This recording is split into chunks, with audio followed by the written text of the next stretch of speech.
మన Andhra Pradesh deputy CM Pawan Kalyan గారు చదివిన 1,00,000 పుస్తకాల్లో ఏం రాసి ఉంది?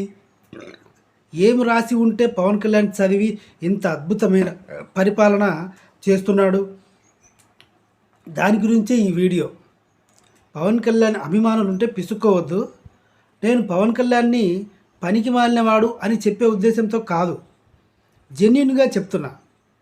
పాయింట్లోకి వెళ్తే, పవన్ కళ్యాణ్ గారు చదివిన పుస్తకాల్లో ఏం రాసి పెట్టింది అంటే, నంద్యాలలో 3rd క్లాస్ అమ్మాయిని 8th క్లాస్ పిల్లలు మానభంగం చేసి చంపేస్తే ఆ అమ్మాయి తల్లిదండ్రులు కెమెరా ముందుకు వచ్చి పవన్ కళ్యాణ్ గారు అయితే మాకు న్యాయం చేస్తారు అని మొత్తుకుంటే, అప్పుడు పవన్ కళ్యాణ్ గారు the law and police department and checking the files and is అని బొచ్చులో ఇంగ్లీషు మాట్లాడాడు.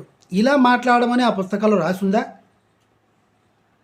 గుడ్లవల్లేరు ఇంజనీరింగ్ కాలేజ్ స్టూడెంట్స్ 300 మంది రోడ్డు మీదకి వచ్చి మా బాత్రూంలో కెమెరా పెట్టి మా ప్రైవేట్ పార్ట్స్ని షూట్ చేసి వాటిని కాలేజీలో స్టూడెంట్స్కి అమ్ముకుంటున్నారు, మాకు న్యాయం చేయండి అని రోడ్డు మీదకి వస్తే పోలీసులతో ఎంక్వైరీ చేపించి ఇదంతా ఫేక్, ఒక్క కెమెరా కూడా దొరకలేదు అని చెప్పించారు లోకేష్ బాబు, పవన్ కళ్యాణ్, చంద్రబాబు కలిసి.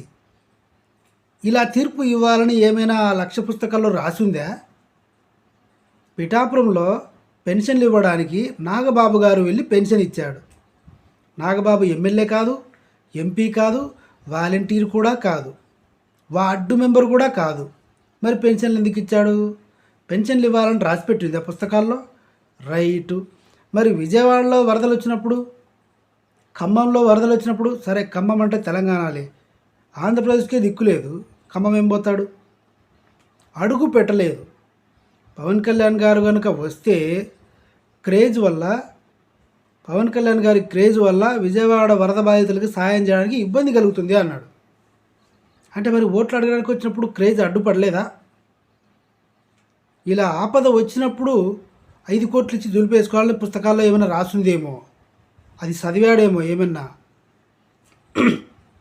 విజయవాడ ప్రజలు వరదలు వచ్చి ఇల్లు మునిగిపోయి ఫ్రిడ్జులు, బియ్యము, పప్పులు, ఆయిల్ ప్యాకెట్లు అన్నీ నీళ్ళల్లో కొట్టుకుపోయి పసిపిల్లలు పాలకెడుతుంటే మా పవన్ కళ్యాణ్ వచ్చాడే అని వచ్చి ఆడి ముడ్డు చుట్టూ తిరుగుతారా? ఇలా ఏమైనా రాసుందేమో పుస్తకాలలో. పాపం పవన్ కళ్యాణ్ ఎంత మంచోడో. ఇప్పుడు సాయిధరం తేజ్ పవన్ కళ్యాణ్ గారు గెలవగానే ఇంటికి వెళ్ళి ఈలలేసి గోలగోల చేసి పైకెత్తుకొని గిరాగిరా తిప్పి నేలకేసి కొట్టి ఆకాశాన్ని అంటిన సంబరాలు అనే విధంగా చేశాడు. మరి సాయిధరం తేజ్ రాలేదే? 3 లక్షలు ఇచ్చాడు. 3 లక్షల రూపాయల బిల్లలు చాలా ఎక్కువ.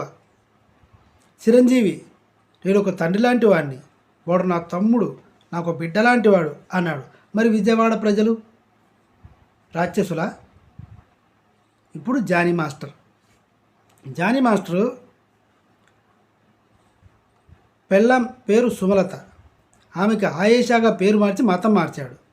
ఇప్పుడు ఇంకో అసిస్టెంట్ కొరియోగ్రాఫర్ని భంగమానం చేసి 5 సంవత్సరాలుగా ఆమెతో వాడుకుంటూ ఆమెను కూడా మత మార్పిడిలో భాగంగా పెళ్లి చేసుకుంటా అని బెదిరించాడు.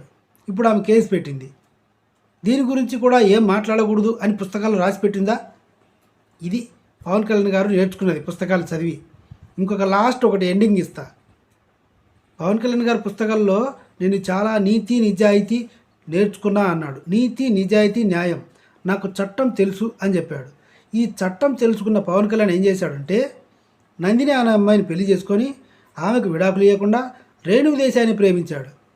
రేణు దేశాయిని పెళ్లికి ముందే కడుపు చేశాడు. ఇది చట్టం, ఇది నీతి, ఇది న్యాయం. పవన్ కళ్యాణ్ చదివిన పుస్తకాల్లో ఇది ఉందా? రైట్.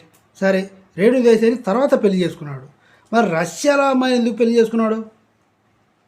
రష్యాలో అమ్మాయితో కురుకుతుంటే కూడా రేణు దేశాయ్ పవన్ కళ్యాణ్ మంచోడు అని చెప్తుంది అంటే చెప్పించారు అని దానికి అర్థమా? చెప్పింది అనే అర్థమా? ఏ భార్య అయినా సరే పరాయి ఆడదానితో కులుకుతున్నప్పుడు ఆయన ఇష్టానికి ఆయన వదిలేశాను, ఆయన మంచివాడు అని ఏ భార్య ఒప్పుకోదు. 1, తన తప్పైనా ఉండాలి. 2, వీడి శాంతి కప్పుతమైనా అయి ఉండాలి. సో మొత్తానికి పవనాలు సార్ అయితే వ్యక్తిగతంగా కానీ పబ్లిక్లో కానీ 0. వీడియో నచ్చితే సబ్స్క్రైబ్ చేయండి. Thank you.